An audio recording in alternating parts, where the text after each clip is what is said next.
Ce qui nous intéresse donc, il va falloir aller le chercher dans affichage,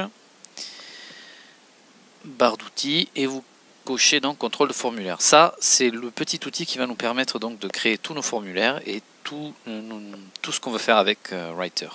Alors je l'insère dans ma barre en haut pour être à l'aise avec.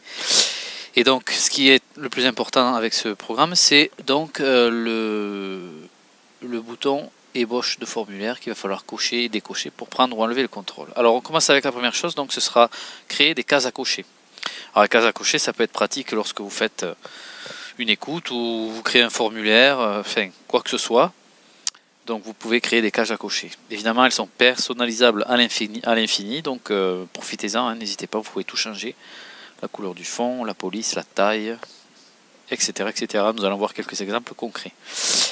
Je vous conseille de, quand vous avez plusieurs cases à cocher, donc à créer, moi ce que je vous conseille c'est d'en créer une, et puis après vous faites un copier-coller tout simplement sur votre OpenOffice. Ça vous permettra de faire ce que vous voulez avec. Donc je vous montre ici comment on change les couleurs, voilà, en gras, on peut changer la taille, etc. Voilà. Pensez à les faire bien larges pour que vous puissiez cocher la case, et n'hésitez pas à tester en même temps que vous créez, comme ça vous n'avez pas de problème après de retard. Et on va donc cocher le fameux bouton pour tester. Et voilà, vous voyez, ça fonctionne. Deuxième chose, on va créer maintenant une zone de texte. Alors, moi en classe j'utilise beaucoup lors des compréhensions orales pour que les élèves relèvent des mots, etc. Là aussi, je la personnalise souvent avec des écritures en rouge pour que les élèves après, lorsqu'ils regardent leur correction, bien, ils aient des lettres qui flashent et puis qu'ils mémorisent mieux.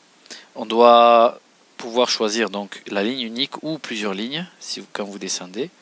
Vous voyez, vous pouvez choisir. Donc voilà, soit vous choisissez qu'ils écrivent sur une ligne, soit sur plusieurs lignes comme ici. Voilà. Alors ensuite, je voulais vous montrer également le bouton radio. Le bouton radio aussi, on peut l'utiliser. Bon, moi je l'utilise pas beaucoup parce que c'est quelque chose que l'on peut utiliser quand on fait un test, puisque lorsqu'on le valide après, on peut plus enlever la sélection. Donc bon, ça peut être plutôt intéressant. Mais après, il fonctionne donc comme les autres contrôles. Hein. Voilà. Vous voyez qu'ici on peut le renommer, l'agrandir, choisir tous les paramètres que l'on veut. Voilà, c'est quelque chose qui est très très très facile à utiliser. Hein. On l'agrandit un peu, hop, et voilà.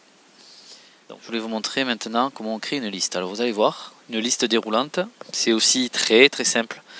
Donc vous cochez, donc là vous mettez annuler sur le premier menu puisqu'il n'est pas utile. Vous faites un double clic dessus, et ensuite donc vous allez aller donc descendre, chercher tous les détails que vous voulez faire apparaître.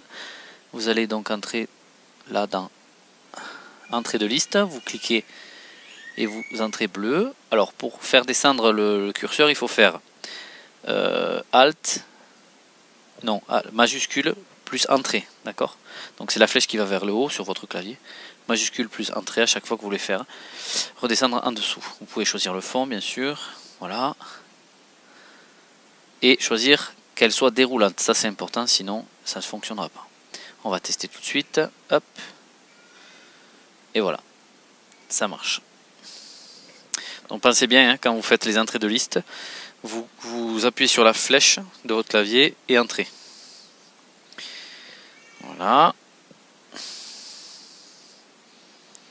Alors, on va vous montrer maintenant les options supplémentaires que vous pouvez avoir. Alors, il y a pas mal de choses aussi là. Vous cliquez sur donc contrôle supplémentaire et vous voyez qu'il y a une autre barre qui apparaît. Alors, je vais vous montrer donc la zone combinée que j'aime bien aussi.